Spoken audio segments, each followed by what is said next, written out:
Hi everyone, कैसे हो आप सभी लोग। आई होप आप लोग अच्छे होंगे। मैं हूं राहुल जयसवाल एंड स्वागत करता हूं आप सभी का एक बार फिर हमारे यूट्यूब चैनल JR ट्यूटोरियल्स में। फ्रेंड्स, आज अगेन आपके सामने एक most important geographical lecture video लेकर आ चुका हूं दोस्तों, जिसमें आज के दिन हम लोग पढ़ने वाले हैं हमारे 10th स्टैंडर्ड के लिए ज्योग्राफी सब्जेक्ट का एक new chapter, fresh chapter and बेहतरीन चैप्टर की शुरुआत करने जा रहे हैं दोस्तों, जिसका नाम है chapter number 5, natural vegetation and wild life. जी हाँ दोस्तों, बहुत समय के बाद हम 10th स्टैंडर्ड के लिए ज्योग्राफी के वीडियोस लेकर आ गए हैं। और नॉर्मली आपको बता दें कि कितने दिनों से हम लोग बाकी के जो सब्जेक्ट थे उसके ऊपर फोकस करके रखे थे। तो आपका साइंस और मैथ्स तो ऑलरेडी बहुत पहले कंप्लीट हो चुका था। आप प्लेलिस्ट में जाके चेक कर सकते हो या फिर डायरेक्टली आप सर्च कर सकते हो। जो भी चैप्टर आप पढ़ना चाहते हो आप डायरेक्टली सर्च करोगे तो आप हमारे वीडियोस अच्छे से ढूंढ पाओगे और इजीली पढ़ पाओगे, ठीक है। और साथ ही में हिस्ट्री जो आपका बाकी का सब्जेक्ट है, हिस्ट्री और पॉलिटिकल साइंस की अगर बात करें तो वो तो लगभग 90% से ज्यादा कंप्लीट हो गया। सिर्फ 1 या 2 चैप्टर्स बच गए हैं, उसको हम लोग करा देंगे। और हम आ चुके हैं ज्योग्राफी के ऊपर, यानी चैप्टर नंबर 5 पे आ गए हैं। और आज शुरुआत करेंगे new chapter natural vegetation and wild life. तो आज हम इसका पहला लेक्चर यानी कि लेक्चर नंबर 1 आपके लिए लेकर आ गए हैं, जो कि अगेन एक बहुत ही ज्यादा इंपॉर्टेंट लेक्चर वीडियो होने वाला है, ठीक है दोस्तों। तो बहुत सारी चीज़ें ऑलरेडी डिस्कस कर लिए मैंने कि क्या क्या हमारा कंप्लीट हो चुका है, ये सब चीज़ आप जानते हो। लेकिन दोस्तों आपसे थोड़ा सा एक सेकंड के लिए आपको मैं बोलना चाहूँगा कि यार 10th का टाइम है, बोर्ड एग्जामिनेशन आपके सर के ऊपर है, तो कोई भी चीज़ लाइटली नहीं लेना है आपको। हर चीज़ हम आपके लिए मेहनत कर रहे हैं, पूरा चीज़ हमने आपके लिए कंप्लीट कर दिया है। लेकिन आपका काम है उस मेहनत को अपनी तरफ से मेहनत करना, यानी कि हमारी जो मेहनत है वो तभी सक्सेसफुल होगी जब आप अपनी तरफ से मेहनत करोगे। तो हमारे वीडियोस को कंसिस्टेंटली के साथ देखो, अच्छे से पढ़ाई करो। 1 या 2 बार देखोगे तो और अच्छी तरीके से समझ में आ जाएगा।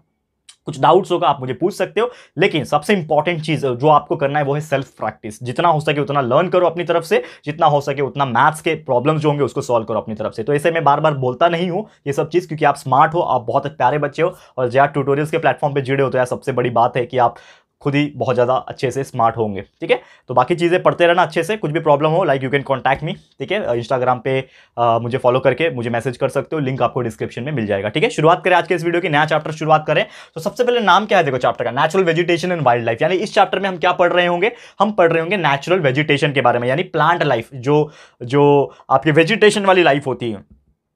किसकी पढ़ना है हमें, नेचुरल वेजिटेशन और वाइल्ड लाइफ पढ़ना है, लेकिन किसकी पढ़ना है। और आप एक चीज जानते होंगे, मैं जो सवाल जो पूछा इसी में आपका जवाब भी छुपा हुआ है। आप 10th स्टैंडर्ड में शुरुआत के चैप्टर से ही अगर देखते आ रहे हो तो आपको सिर्फ 2 कंट्री के बारे में ही पढ़ाया जा रहा है, जो कि है दोस्तों ब्राजील एंड इंडिया, ठीक है। यही 2 कंट्री के बारे में अक्सर आपने सुना है इस 10th स्टैंडर्ड के ज्योग्राफी के अंदर। यानी आज भी हम सेम बात कर रहे होंगे नेचुरल वेजिटेशन यानी प्लांट लाइफ, जो वेजिटेशन लाइफ जिसको बोलते हैं, तो plant life of both Brazil and India, and साथ ही में wild life Brazil and India, यानी कि कैसे किस प्रकार के प्लांट्स होते हैं ब्राजील में, किस प्रकार के वाइल्ड लाइफ एनिमल लाइफ होते हैं ब्राजील में, एंड साथ ही में इंडिया में भी किस प्रकार के प्लांट लाइफ और एनिमल लाइफ होते हैं, ये हम लोग इस चैप्टर के थ्रू डिस्कस करेंगे। तो आज सबसे पहले हम लोग बात कर रहे होंगे यहां पे ब्राजील के बारे में, ठीक है ना। आज ब्राजील का वेजिटेशन डिस्कस करेंगे एंड साथ ही में हम इंडिया के भी वेजिटेशन यानी प्लांट लाइफ के बारे में डिस्कस करेंगे। लेकिन इसके पहले शुरुआत करूं, जैसे कि आप जानते होंगे अगर कि यार हमारा जो वर्ल्ड है, हमारे पूरे वर्ल्ड की अगर हम बात करें, पूरे वर्ल्ड में कहीं ना कहीं आप देखोगे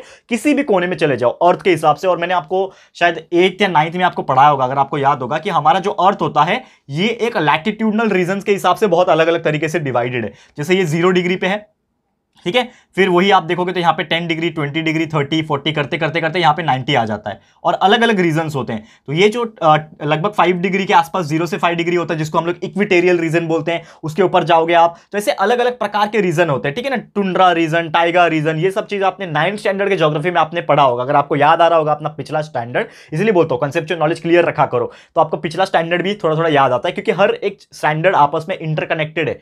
एक बेस होता है, दूसरा उसके ऊपर का स्ट्रॉन्ग बेस होता है, और वैसे हम लोग आगे की सीढ़ी चढ़ते जाते हैं। तो सेम यहां पे एक चीज पता चला कि बहुत सारे वेजिटेशन और प्लांट लाइफ और एनिमल लाइफ के बारे में ऑलरेडी हमने पढ़ाई की हुई है। मेडिटेरियन रीजन के बारे में पढ़ा है, monsoon region, monsoon climatic condition के बारे में पढ़ा है। तो ऐसे बहुत सारी चीजें होती हैं। और एक चीज अगर बात करें जिसको हम लोग प्यार से बोलते हैं फ्लोरा एंड फौना, ठीक है।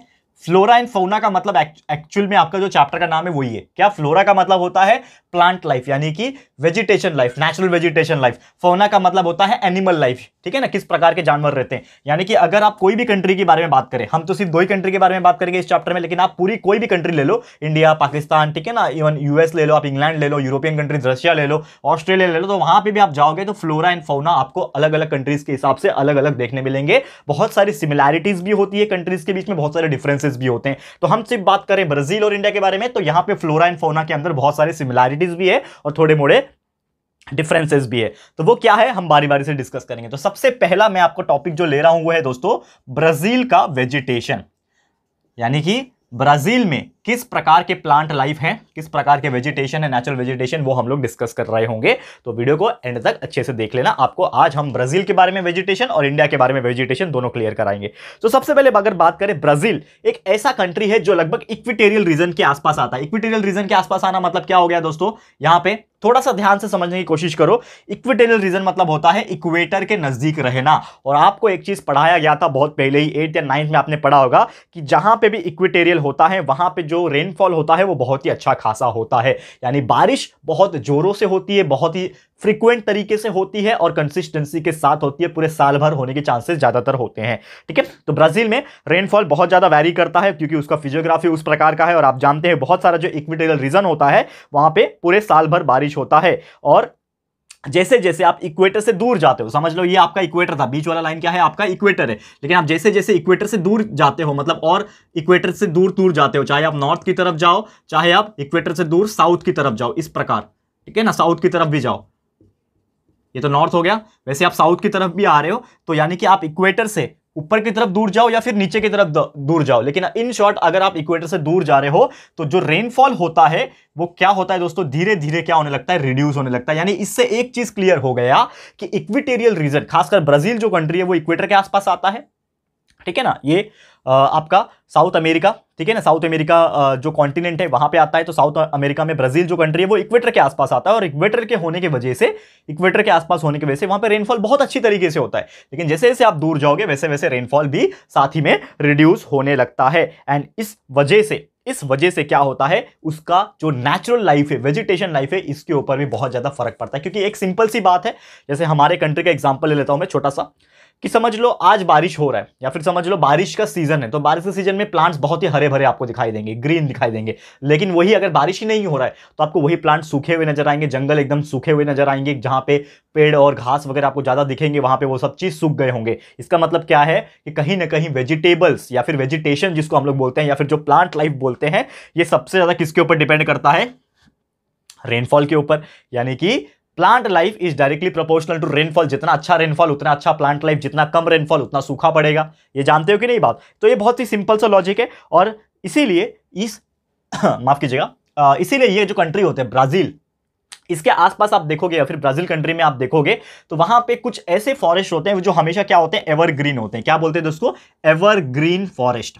ये आपने देखा भी होगा, सुना भी होगा, ठीक है ना। बहुत सारे कंट्रीज ऐसे हैं जहां पे फॉरेस्ट बहुत एवरग्रीन होते हैं, लेकिन हम बात कर रहे हैं यहां पे ब्राजील की। तो ब्राजील में फॉरेस्ट जो होते हैं एवरग्रीन होते हैं। इसके पीछे का रीजन यही है क्योंकि रेनफॉल बहुत ही अच्छे तरीके से होता है वहां पे, थ्रू आउट द ईयर होता है। और बहुत सारे रीजन में रेनफॉल जो है कुछ ही सीजन के हिसाब से होता है। यानी कि बहुत सारे कंट्रीज में रीजन जहां पे अच्छा है वहां पे रेनफॉल कंटिन्यूअसली होगा, कंसिस्टेंसी के साथ होगा, लेकिन कहीं पे भी कहीं कहीं पे क्या होता है, रेनफॉल उस तरीके से नहीं हो पाता है। और इसीलिए जो वेजिटेशन लाइफ होती है वो अकॉर्डिंगली रिड्यूस हो जाती है। जहां पे रेनफॉल अच्छा वहां पे वेजिटेशन लाइफ बहुत ही अच्छी, जहां पे रेनफॉल थोड़ा कम वहां पे वेजिटेशन लाइफ थोड़ी सी कम, इस प्रकार से चीजें हो जाती है। ठीक है, और जहां पे भी वेजिटेशन कम होता है तो फॉरेस्ट में आप देखोगे तो जहां पे बारिश बहुत ज्यादा होती है तो वहां पे एवरग्रीन फॉरेस्ट है, बहुत घने घने जंगल है। लेकिन जहां पे बारिश कम है वहां पे कुछ अलग टाइप की झाड़ियां होती है। जैसे कि एग्जांपल के तौर पे अगर बात करें, श्रब्स होते हैं, झाड़ियां, छोटे छोटे झाड़ियां होते हैं, थ्रोनी, कांटेदार झाड़ियां, जैसे आप कैक्टस वगैरह हो गया एग्जांपल, ठीक है। तो थ्रोनी झाड़ियां होती है, थ्रोनी वेजिटेशन होता है।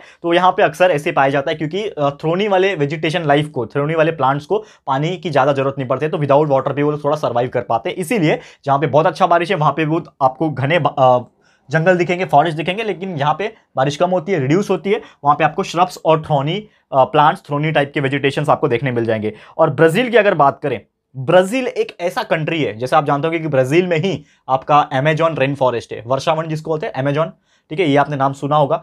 तो ब्राजील एक ऐसा कंट्री है जहां पे सबसे लार्जेस्ट टाइप ऑफ वेजिटेशन पाया जाता है। यानी कि इन शॉर्ट अगर बात करें कि जितने भी वेजिटेशन के स्पेसीज हैं, ठीक है ना, वेजिटेशन स्पेसीज बोलते हैं ना, अलग अलग प्रकार के प्लांट्स, अलग अलग प्रकार के प्लांट्स, वेजिटेशन के स्पीसीज, स्पीसीज मतलब क्या होता है, वैरायटी। जैसे मैंगो होता है तो मैंगो को भी अलग अलग स्पेसीज होते हैं ना। आम आम आपने देखा है, आम खाते हो आप गर्मी के सीजन में आम, तो मैंगो भी बहुत सारे अलग अलग टाइप के होते हैं। एक हापुस आम होता है, केसर आम होता है, ठीक है ना, अल्फांसो मैंगो बोलते हैं, फिर एक दशहरी बोलते हैं। मेरे को तो हिंदी में बोल रहा हूँ, इंग्लिश में थोड़ा सा मुझे नहीं पता, लेकिन हिंदी में अगर मैं बात करूँ तो ऐसे बहुत सारे नाम आपने सुना होगा, लंगड़ा आम बोलते हैं इस प्रकार का। तो आपने बहुत सारे नाम, आम के नाम सुने होंगे। देखो आम के नाम, तो बहुत सारे आम के नाम है, यानी कि आम तो एक ही है, मैंगो तो एक ही है, नाम तो मैंगो ही है, लेकिन अलग अलग नाम क्यों है? क्योंकि उसके अलग अलग स्पेसीज है। वो समझ में आ रहा है? उसी प्रकार प्लांट्स के जितने भी प्लांट्स होते हैं, हर एक के अलग अलग टाइप के स्पीसीज होते हैं। तो वही हम लोग बात कर रहे हैं कि ब्राजील एक ऐसा कंट्री है जहां पे बहुत अच्छा रेनफॉल होता है, बहुत अच्छा एवरग्रीन फॉरेस्ट होता है। उसी की वजह से यहां पे वेजिटेशन स्पीसीज जो है सबसे लार्ज नंबर में पाया जाता है।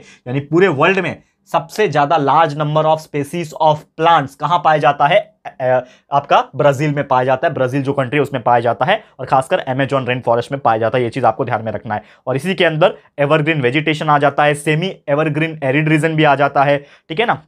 और बहुत सारे पेड़ पाए जाते हैं, जैसे कि पेड़ का एग्जाम्पल है पाओ ब्राजील, ठीक है ना। इस प्रकार के पेड़ हो गए, पाओ ब्राजील हो गया। फिर इसके अलावा रबर महागोनी, ठीक है ना, रबर महागोनी, ठीक है। इस प्रकार के कई सारे पेड़ हैं, ये आप लोग याद रख लीजिएगा, क्योंकि आपको एग्जाम में हो सकता है क्वेश्चन पूछेगा कि ब्राजील में कौन कौन से टाइप के पेड़ पाए जाते हैं। तो ये सब कुछ नाम आप लिख सकते हो। महागोनी के अलावा रोजवुड होता है, ठीक है ना, रोजवुड, इस प्रकार के पेड़ ब्राजील में पाए जाते हैं। और अलग अलग टाइप के ऑर्चिड्स आपको पता है बहुत ही सुंदर फूल होते हैं, ठीक है, ऑर्चिड बोलते हैं। तो ऑर्चिड के पेड़ भी बहुत सारे पाए जाते हैं। और एवरग्रीन रेन फॉरेस्ट होने की वजह से यहाँ पे ब्राजील के अंदर एक बहुत ही अच्छा कैपेसिटी है कि वो बहुत ही एम्पल अमाउंट ऑफ, बहुत ही अच्छा अमाउंट ऑफ ऑक्सीजन को प्रोड्यूस करता है। और एक चीज शायद आप जानते होंगे, ब्राजील को इसीलिए कहा जाता है lungs of the world, lungs of the world कहा जाता है। और ब्राजील को नहीं कहा जाता। एग्जैक्टली हम लोग क्या बोल रहे हैं कि ब्राजील को कहा जाता है, लेकिन ब्राजील में एक ऐसा चीज है उसके वजह से कहा जाता है इसको लंग्स ऑफ द वर्ल्ड, यानी कि अमेजॉन रेन फॉरेस्ट। ये आपके बुक में भी मेंशन नहीं किया हुआ है, लेकिन मैं आपको एग्जांपल के तौर पे और अपने नॉलेज के हिसाब से बता रहा हूं। अमेजॉन जो रेन फॉरेस्ट जो ब्राजील में पाया जाता है, ब्राजील में सबसे बड़ा, पूरे वर्ल्ड का सबसे बड़ा रेन फॉरेस्ट, यानी वर्षावन जंगल, ठीक है ना, बारिश भी होती रहती है। तो ऐसा एक रेन फॉरेस्ट है अमेजॉन रेन फॉरेस्ट, जो कि लगभग पूरे वर्ल्ड का 20% ऑक्सीजन को प्रोड्यूस करता है। आपको पता है बीच में इसके अंदर आग लगी हुई थी, और हम इस तरीके से टेंशन में थे कि यार अगर ये जल जाता है लगभग 20% ऑक्सीजन हमारे अर्थ से खत्म हो जाएगा, तो यानी बहुत डिफिकल्ट हो जाएगा हमारे लिए।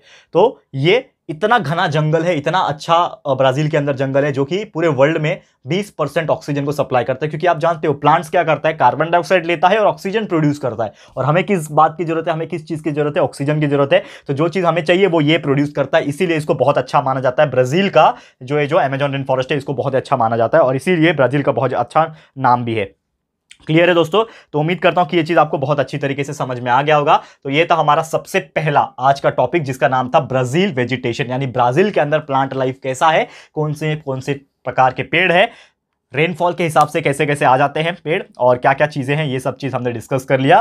तो यहां पे होता है हमारा पहला टॉपिक खत्म, ठीक है। तो इसको आप अगर नोट डाउन करना चाहते हो, कुछ इंपॉर्टेंट पॉइंट अगर आपको नजर आ रहा है तो इसको आप नोट डाउन कर सकते हैं, क्योंकि अभी मैं इसको रफ करने जा रहा हूं। क्योंकि अगला हम लोग बात करेंगे इंडिया का वेजिटेशन के बारे में, कि हमारे इंडिया में कौन से टाइप के वेजिटेशन है और किस प्रकार से होता है, ठीक है। तो फटाफट से इसको स्क्रीनशॉट ले लो अगर आप लेना चाहते हो, अदरवाइज मैं इसको रफ करने जा रहा हूं, ठीक है दोस्तों। चलिए इसको रफ कर लेते हैं, क्योंकि अब हम पढ़ाएंगे आपको सेकंड टॉपिक, आज का दूसरा टॉपिक, यानी कि ब्राजील का आपने वेजिटेशन देख लिया कि कौन कौन से टाइप के प्लांट्स है इसके अंदर, कैसे होते हैं, कब कौन से आ जाते हैं। अब हम बात करेंगे दोस्तों इंडिया के बारे में, ठीक है, हमारा अपना देश, हमारा इंडिया।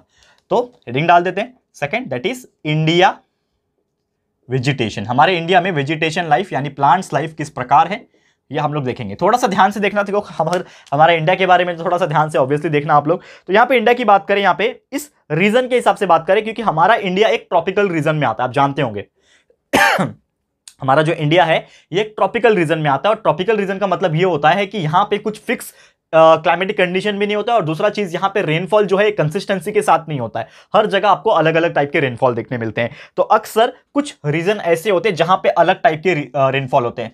समझ लो कुछ रीजन ऐसे हैं जहां पे जो रेनफॉल है अगर 2000 mm से ज्यादा हो रहा है, कुछ ऐसे रीजन है जहां पे रेनफॉल 2000 मिलीमीटर से ज्यादा हो रहा है, यानी कि अच्छा खासा रेनफॉल हो रहा है यहाँ पे। तो समझ जाना वहां पे इस प्रकार के रीजन के अंदर रेनफॉल बहुत अच्छा होगा, एंड बिकॉज ऑफ दैट वहां पे बहुत ही अच्छे टाइप के क्या होंगे दोस्तों, फॉरेस्ट होंगे, यानी कि एवरग्रीन फॉरेस्ट होंगे। क्योंकि अभी अभी हमने ब्राजील का देखा, तो ब्राजील में जहां पे बहुत अच्छा रेनफॉल हो रहा था वहां पे क्या थे, एवरग्रीन फॉरेस्ट है। तो इंडिया में भी सेम ऐसे ही होगा, जहां पे बहुत अच्छा रेनफॉल हो रहा होगा वहां पे क्या होंगे, एवरग्रीन फॉरेस्ट होंगे। तो इंडिया में जहां पे भी 2000 mm से ज्यादा बारिश होती है वहां पे एवरग्रीन फॉरेस्ट जो है पाए जाते हैं। और इनके जो लीव्स होते हैं फॉरेस्ट के बहुत ही बड़े होते हैं। लीव्स क्या होते हैं, बहुत ही ब्रॉड होते हैं, क्योंकि देखो बड़े बड़े जंगल होंगे, बड़े बड़े पेड़ होंगे तो उनके जो पत्तियां होंगे वो ब्रॉड होंगे, ब्रॉड लीव्स होते हैं, बड़े बड़े थिक होते हैं, काफी मोटे लंबे चौड़े थिक होते हैं, बड़े बड़े पेड़ होते हैं वहां पे। और साथ ही में उनके जो लकड़ी होते हैं, जो स्टेम बोलते हैं, वो बहुत ज्यादा हार्ड होते हैं, लकड़ी बहुत ज्यादा हार्ड होते हैं, यानी हार्ड वुड होता है। एग्जाम्पल के तौर पे बात करें कौन कौन से टाइप के पेड़ यहाँ पे देखने मिलते हैं,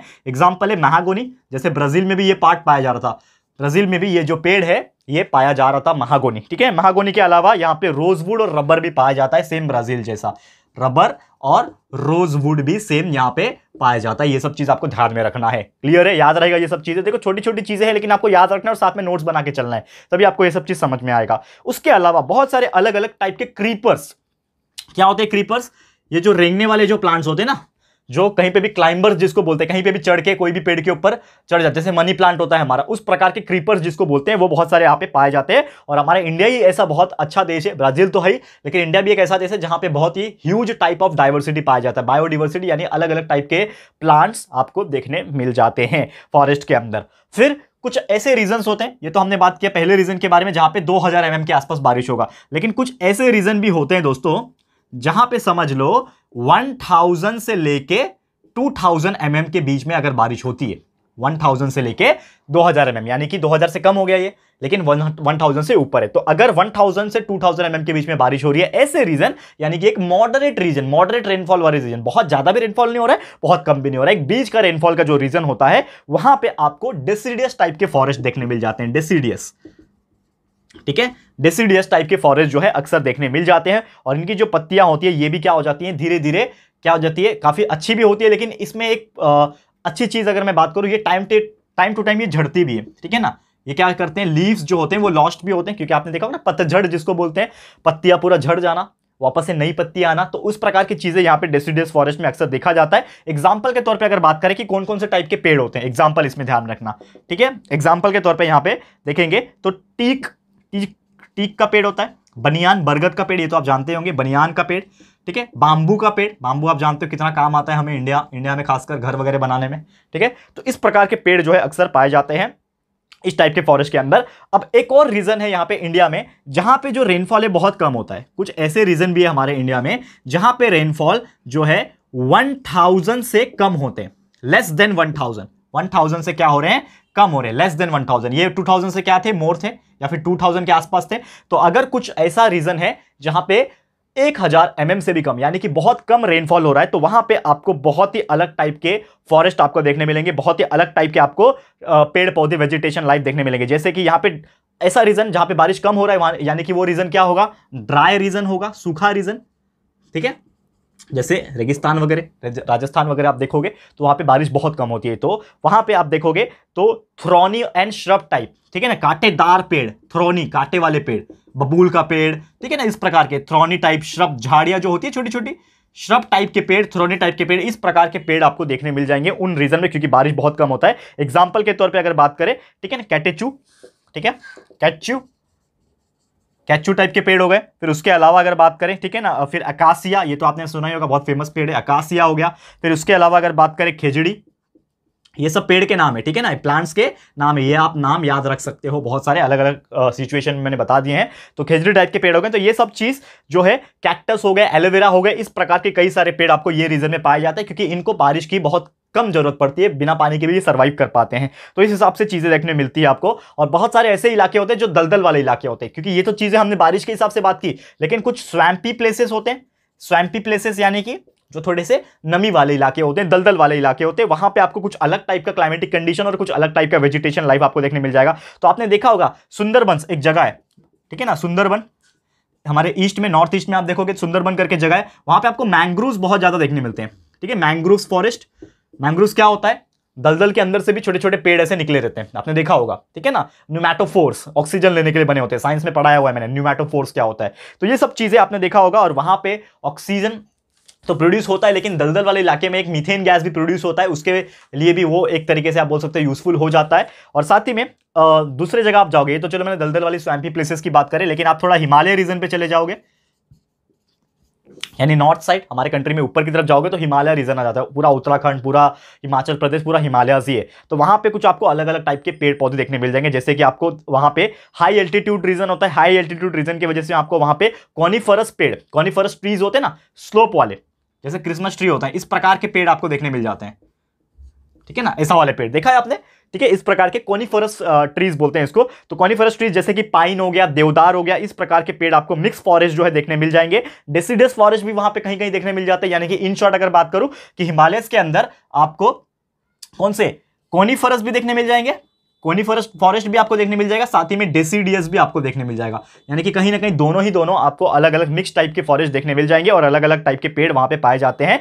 और सैल ट्रीज बहुत ज्यादा पाए जाते हैं, सैल, ठीक है ना, साल का जो पेड़ होता है ये बहुत ज्यादा पाए जाते हैं। क्लियर है दोस्तों? तो उम्मीद करता हूं कि ये चीज आपको बहुत ही अच्छी तरीके से समझ में आ गया होगा। तो दोस्तों इसी के साथ हमारा जो आज का टॉपिक है ये होता है समाप्त, जिसमें हमने ब्राजील का वेजिटेशन लाइफ और साथ ही में इंडिया का वेजिटेशन लाइफ, कहां कहां पे कौन कौन से रीजन में किस टाइप का फॉरेस्ट होता है, कौन से प्लांट होते हैं, ये सभी चीज डिटेल में डिस्कस किया है दोस्तों। और उम्मीद करता हूं इससे अच्छा लेक्चर आपको कहीं नहीं मिलेगा, जिसमें हमने आपको पूरा खुल के अच्छे तरीके से हर चीज समझाया हुआ है। और उम्मीद करता हूं दोस्तों कि हमारी ये जो मेहनत है वो एक ना एक दिन रंग लाएगी, जब आप बहुत ही अच्छे मार्क्स आपके बोर्ड एग्जामिनेशन में लेके आओगे। ठीक है दोस्तों, तो इसी के साथ हमारा वीडियो समाप्त होता है आज का लेक्चर। लेकिन चिंता नहीं करना है, लेक्चर नंबर 2 आपके लिए फटाफट से आ जाएगा, जिसमें हम क्या डिस्कस करेंगे। आज हमने वेजिटेशन लाइफ यानी प्लांट लाइफ डिस्कस कर लिया है, तो हम लेक्चर नंबर 2 में एनिमल लाइफ यानी वाइल्ड लाइफ के बारे में डिस्कस करेंगे, ब्राजील का भी और इंडिया का भी। ठीक है, तो लेक्चर नंबर 2 का फटाफट से इंतजार कर लेना, जल्द से जल्द मैं आपके लिए लेकर आ जाऊंगा और उसमें वो चैप्टर को पूरी तरीके से कंप्लीट करूंगा और आपका सिलेबस भी लगभग कंप्लीट होने वाला है।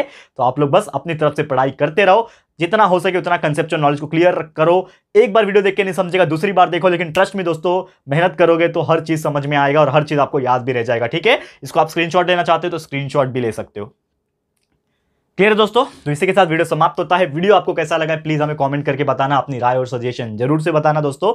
एंड सबसे इंपॉर्टेंट चीज, वीडियो पसंद आया दोस्तों तो प्लीज वीडियो को लाइक कीजिएगा एंड शेयर जरूर से कर देना। अपने सारे फ्रेंड्स, रिलेटिव्स, दोस्तों को शेयर करो, बताओ कितने बेहतरीन तरीके से हमने एक्सप्लेन किया हुआ है। तो please share to the maximum people and बताओ कि यार ज्योग्राफी जैसे सब्जेक्ट को लोग बोरिंग समझते थे, लेकिन एक्चुअल कितना नॉलेजेबल चैप्टर्स होते हैं और कितना मजा आता है पढ़ने में। तो प्लीज शेयर करो। एंड साथ ही में अगर आपने अभी तक इस चैनल को सब्सक्राइब नहीं किया तो फटाफट से हमारे चैनल को सब्सक्राइब कर देना। साथ में दोस्तों एक बेल आइकन होता है, उसको प्रेस कर देना, ताकि फ्यूचर में हम कभी भी कोई भी वीडियोस को अपलोड करेंगे तो आप लोग को नोटिफिकेशन मिलती रहेगी। ठीक है फ्रेंड्स, तो मिलते हैं हमारे अगले वीडियो में। ये वीडियो देखने के लिए thank you and good bye.